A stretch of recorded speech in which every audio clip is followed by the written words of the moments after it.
olhando aqui para o sul do nosso país, mais uma vez a situação está muito difícil, né, Cris? A gente vai voltar a falar do Rio Grande do Sul, aliás, muita tristeza falar sobre isso, né? Mais de um ano depois da pior enchente da história do Rio Grande do Sul, a gente volta a falar sobre isso. Agora, o Rio Grande do Sul está vivendo esses transtornos depois das chuvas. Eu nunca gosto de falar em decorrência das chuvas, né? Porque parece que foi a chuva que causou isso tudo e não a falta de manutenção, né, pública a respeito disso. Mas para a gente dar um pouco de contexto, e aí eu vou jogar para você que é craque nesse assunto, em meio ambiente, e ninguém melhor para comentar. Né, até a manhã de hoje, a gente teve afetadas, né, 90 cidades gaúchas, deixando 3 mortes, mais de 3.000 pessoas desalojadas ou desabrigadas, então já é bastante gente. A gente tem entre as pessoas, né, as vítimas que morreram, um idoso de 72 anos, isso foi na cidade de Sapucaia do Sul, também uma mulher de 54 anos, em Candelária, e um homem de 21 anos, né, um jovem, no trajeto entre as cidades de Caxias do Sul e Nova Petrópolis. O pior é que a gente está conversando aqui, Cris, e a gente tem previsão dos meteorologistas de que a gente tem a intensificação das chuvas em Porto Alegre até amanhã, então ainda a situação pode piorar ainda mais, né? Gabi, tem uma previsão de chuvas, mas pelo menos até onde eu acompanhei, nos próximos dias, né, já considerando o começo da próxima semana, essas chuvas vão se alternar com períodos com uma certa estabilidade, enfim, uma paradinha ali nas chuvas, mas isso vai coincidir com uma chegada de uma massa de ar polar, né, ou seja, muito frio. Né? Você estava falando há pouco da questão climática. Obviamente, eu não sou meteorologista, não sou uma especialista em clima, mas acompanho bem o assunto.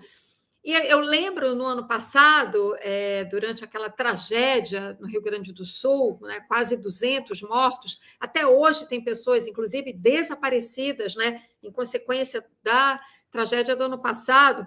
Eu lembro da gente comentar, e eu falei exatamente isso. O sul do Brasil, portanto, o estado do Rio Grande do Sul, ele está numa zona de influência ali muito, muito grande, muito forte do que acontece na Antártida, né? Que é o chamado continente gelado, que sofre muito o impacto do aquecimento global, né? Essa crise climática que a gente já vem vivendo, que já está presente entre nós e que se caracteriza justamente pelos extremos climáticos, seja calor intenso, seja chuva intensa, frio intenso, secas intensas. Então, o que acontece ali naquele pedaço do planeta acaba influenciando, infelizmente, de uma forma muito dramática, o sul do Brasil, portanto, o estado do Rio Grande do Sul.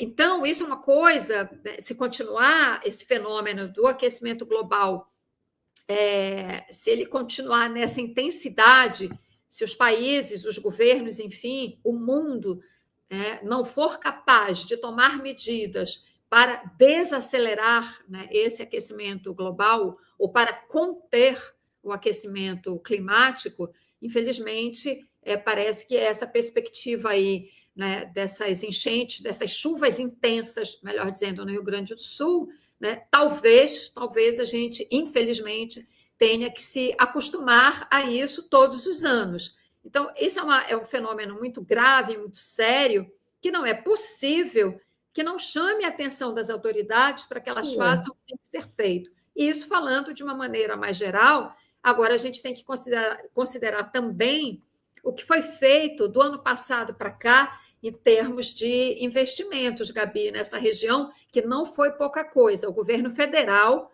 botou muito dinheiro no Rio Grande do Sul para obras de recuperação de tudo que foi danificado e para obras de prevenção. Então, neste ano, se as chuvas continuarem com essa intensidade, né, diante de tudo que foi investido, espera-se que a tragédia não se repita, né, porque o dinheiro foi enviado. Espera-se que as obras, de fato, tenham sido feitas.